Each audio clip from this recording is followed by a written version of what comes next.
My name is Stefan Mårtenson. I'm from Sweden. I'm an avalanche consultant and avalanche researcher. My specialty is the people involved in avalanches, the human factors.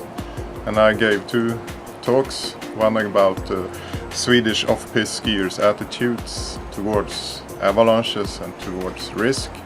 And I also did a talk about the history of Swedish avalanche education and work.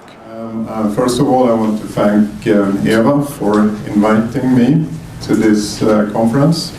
I'm really impressed how many interested Finns there are in this subject. So I think this is a very good start for this exciting project.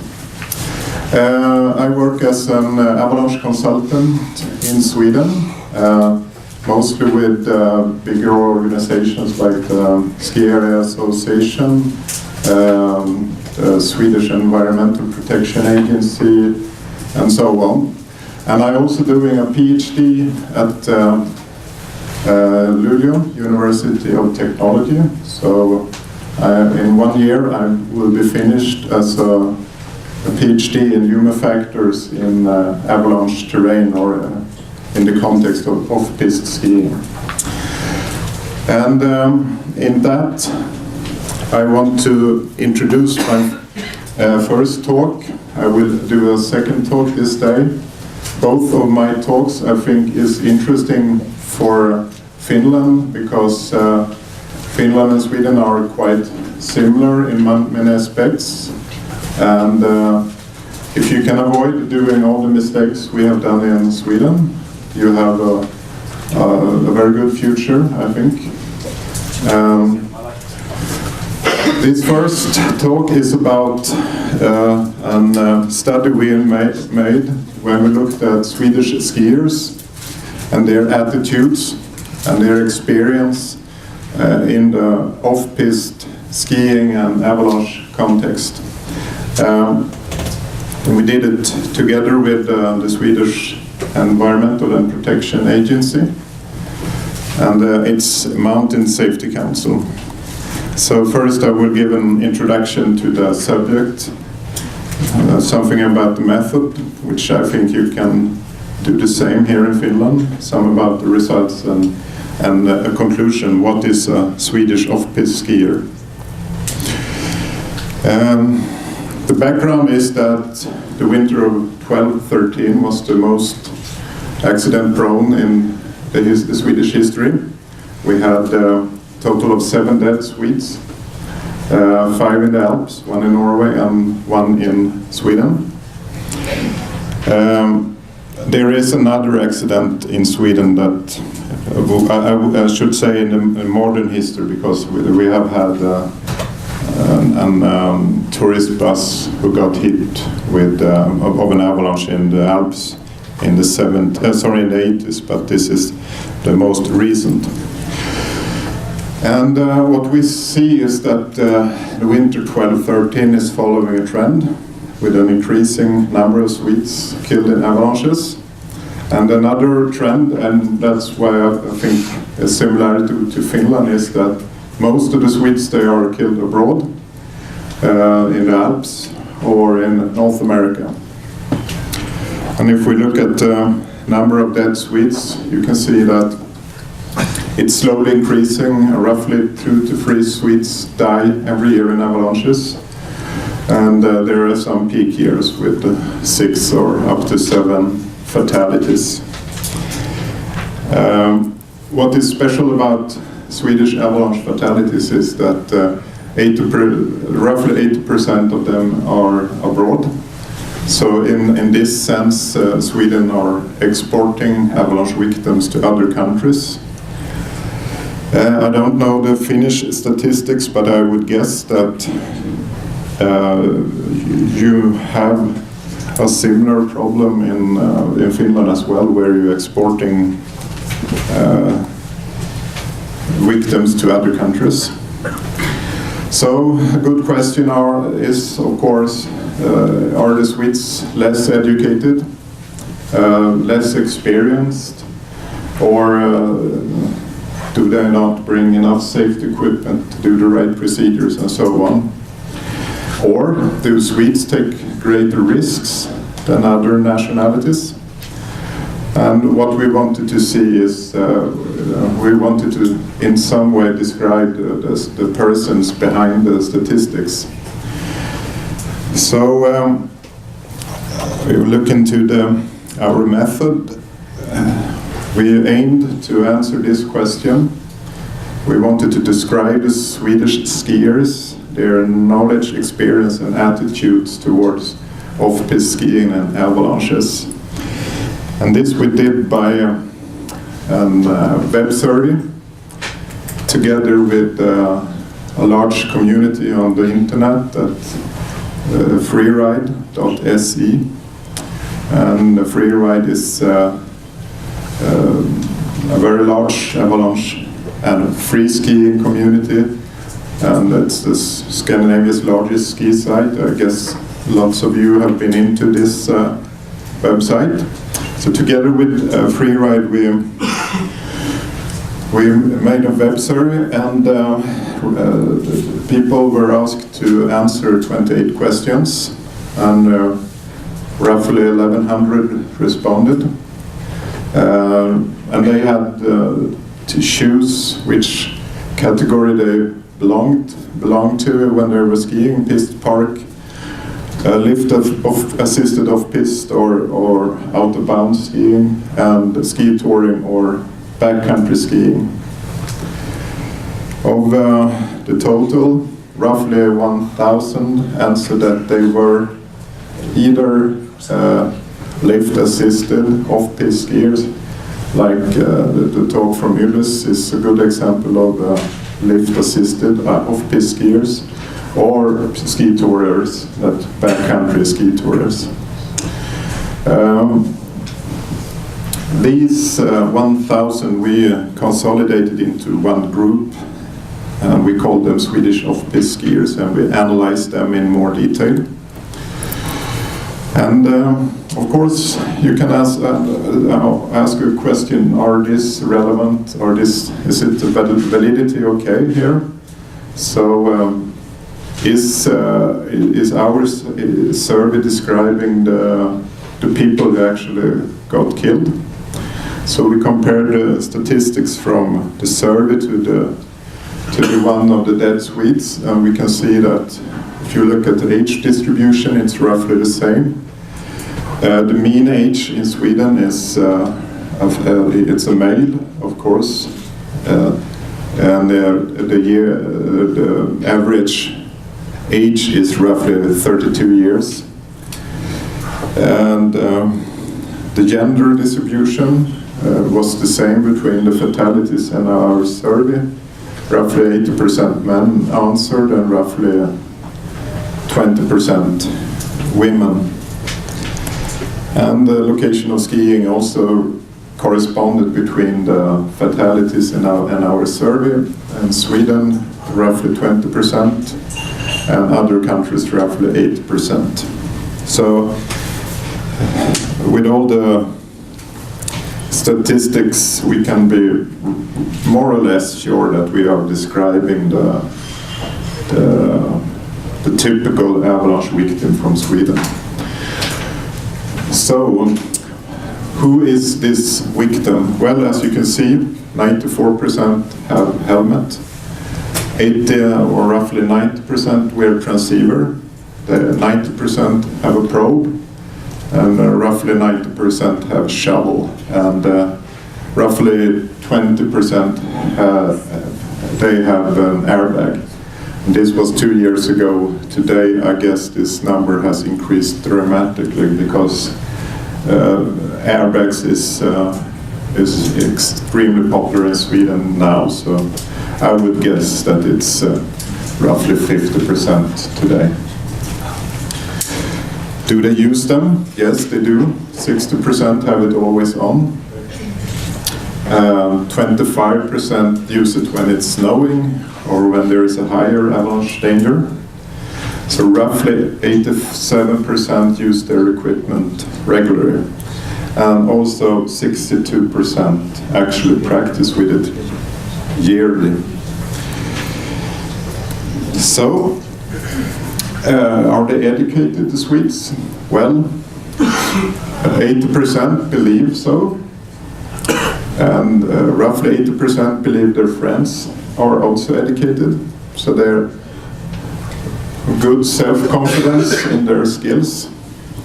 Roughly 50% have passed a formal course, and the first two is of course subjective, so we asked them if they could describe what the danger level considerable in the avalanche danger scale means, and actually roughly 80% could give a good description of the avalanche danger scale. So they believe they are good, and it's hard to see if they really are, but when asked questions, they can actually answer the questions.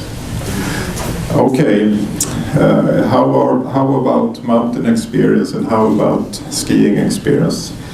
And as you can see here, this is number of skiing days per year, 1 week to the left, and well, most of the season to the right, and you can see quite a lot of the Swedes are skiing quite frequently, and if we summarize it, so 76% are skiing more than 2 weeks per year, and 90% have been skiing for more than 10 years. So they seem to be experienced skiers.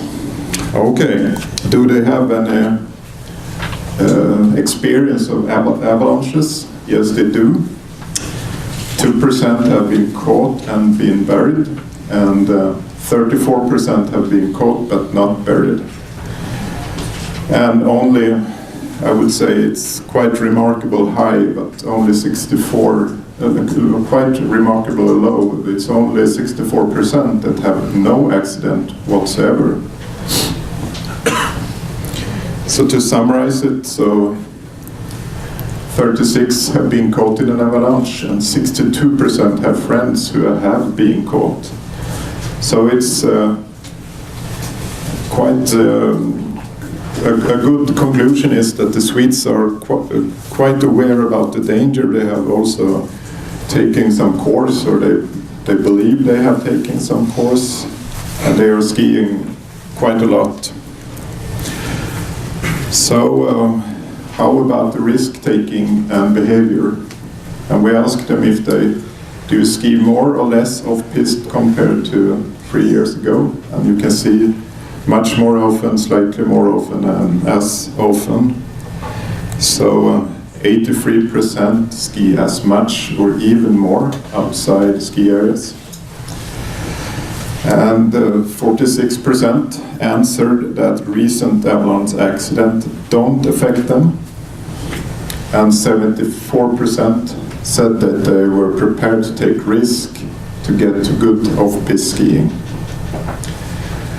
And 74% is quite high if you look at the background that almost 64% have experience of avalanches, so they are still willing to take risk in spite of their previous experiences. So, conclusion.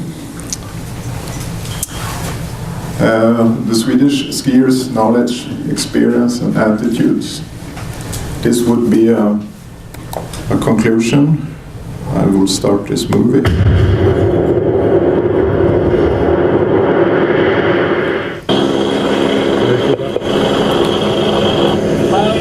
So a typical Swede is well equipped.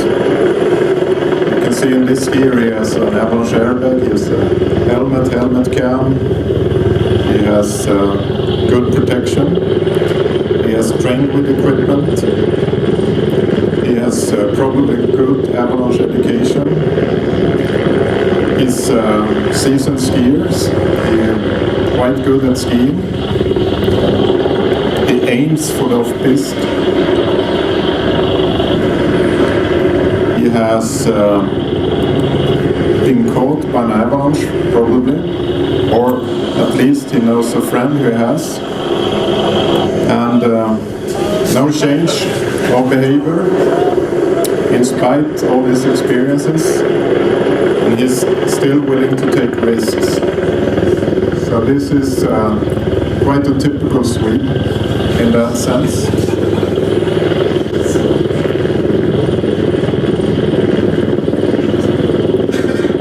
So he comes down and can count another avalanche experience into his book, but no change of behavior.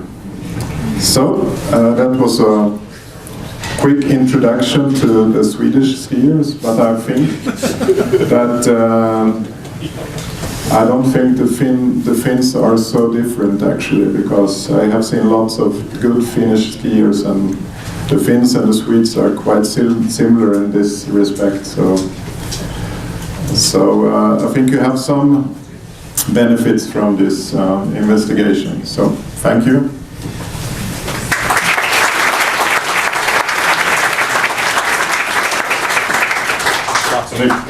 Yeah. Questions? But have you noticed the differences about different countries, like comparing like Norway? If you talk to people especially in the Alps, they don't differ between Finns, Swedes and Norwegians. They see all of us as Scandinavians, and they think Scandinavians are a very risky skier. The Scandinavians are famous for their risky behavior. But if you look at the Norwegian statistics, most of the Norwegians, they die in Norway. And most of the Swedes, they die abroad. And I would be interesting to see the Finnish statistics, but I guess that lots of Finns also die abroad. So then from that, you can say that the Swedes and the Finns, they are the most dangerous skiers in that respect, and in the Alps. Yeah. Do you have an idea what's going to be the next research on this subject? Do you have it, or someone else in Sweden? Yeah, I think the most interesting is that this was a kind of a problem formulation, and now the Swedish government have acted in this sense. So there is a large educational program in Sweden and a large avalanche forecasting program. So it will be interesting to see if there will be a decline in Swedish fatalities, but probably it will. In Norway, they have seen an increase in ski touring, but not an increase in fatalities. So they are benefiting from their avalanche security program, so probably the same. Yes? Did the thing, was it only about skiers, or did it include snowboarders? No, this was only skiers. So you say in your study that the willingness to take risks it's high, like, you know, Swedes and probably Finns also are willing to take risks, and then that goes to attitudes. What's your thinking that how can you then change the attitude? What is the way to, you know, change this to a more reasonable level of risk taking? That's the holy grail question. Yeah. But if you look into psychology, the willingness to take risk is a very good correlation to how interesting and how enjoyable something is. So as long as we enjoy skiing off-piste, we will be willing to take higher risks. So that's the psychological perspective. But then you can change the willingness of taking risk by education and getting insight to the problem. Because another part of psychology says that if we can relate to the danger, if we have seen a friend being killed in an avalanche, for example, then the willingness to take risk lowers. So you can balance those two different perspectives, and education is one important part of it, if it's done right. And in my next talk, I will show how it was done wrong in Sweden for many years. So. Hey. Okay. Thank you. Thank you. Niin,